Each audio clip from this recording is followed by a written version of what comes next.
Luke Skywalker making a cameo in The Mandalorian was something to behold. It is a scene I never knew that I wanted until it happened, and even more interesting is how this show chose to show Luke in his prime. He is still dressed in his Return of the Jedi attire, which was to demonstrate Luke's inner struggles with giving into fear and the dark side, and in this scene from The Mandalorian, Luke also used some questionable Force techniques while making his way down the hallway to save Grogu and Team Mando. So is there a point to this beyond how epic it was? Well, yes. This scene was an obvious parallel to Darth Vader slaughtering rebels in Rogue One. It's the inversion of that scene. Vader kills human beings, trying to attain Death Star plans. Luke Skywalker kills robots, trying to save human beings. But while this was a brief cameo and extremely amazing, I don't think it's as simple as, hey, Luke is a badass, just like his father right now, and that's it.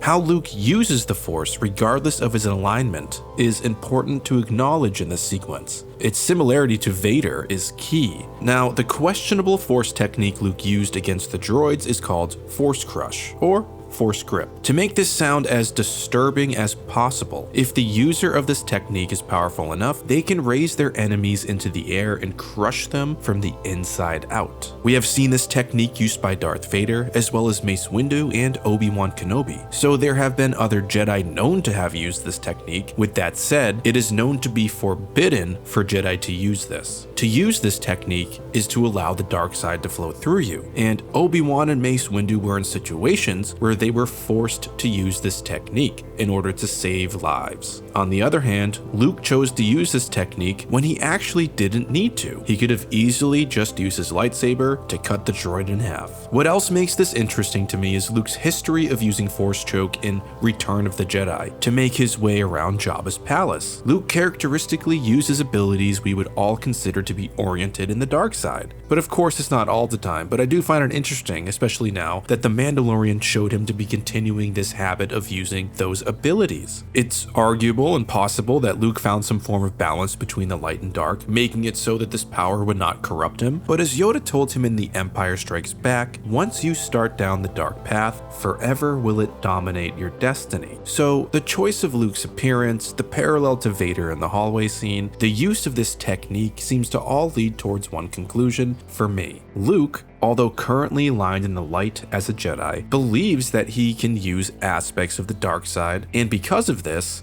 will all ultimately lead towards his failure in the future with his own academy. I don't think this is accidental or a retcon of what we know to be true about Luke later in life. And if you think this sounds insane, I present Luke's mind probe of Ben Solo. The mind probe technique is said to be a dark side technique by none other than Luke Skywalker himself in The Secrets of the Jedi.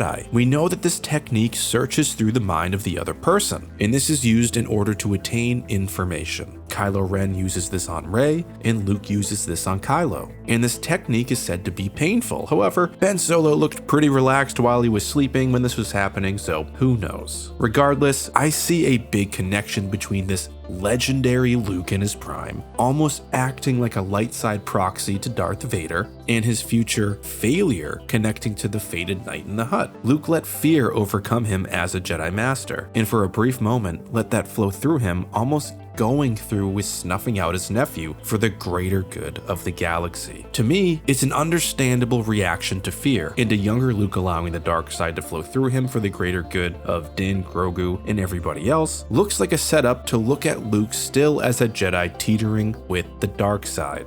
So what do you think of this? While I am outrageously happy at what we saw regarding Luke Skywalker kicking ass on screen, it does raise some interesting questions about how he uses the Force. If Luke in his prime was willing to use the dark side when he did not need to, what's to stop that behavior? It doesn't undermine the good Luke Skywalker does for the galaxy during these years, but it does set up, for me, the ultimate failure in Luke's life as a Jedi down the road. So I'm curious to see what you think down below. And if you are new here and enjoyed the content, please consider liking, sharing, and subscribing to the channel. As always, may the Force be with you. AT-AT is signing off.